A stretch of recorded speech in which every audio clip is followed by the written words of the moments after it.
Hey friends, welcome back to the channel. I hope you're all doing great.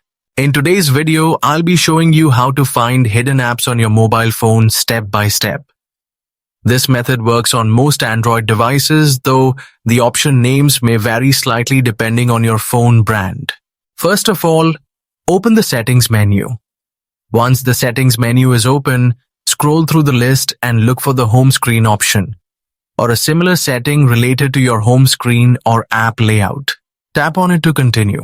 Next, scroll down again and locate the option called Hide Apps, Hidden Apps, or Hide Apps on Home and App screen. Tap on this option to open it. Here, you'll see a list of all the apps that are currently hidden on your device. Usually, these apps appear in the top section of the menu. Now, if you want to unhide any app, simply uncheck or deselect the apps you want to make visible again, then confirm your selection. Once done, the apps will automatically reappear on your home screen or app drawer. If you found this video helpful, don't forget to like, share, and subscribe to the channel for more useful tips.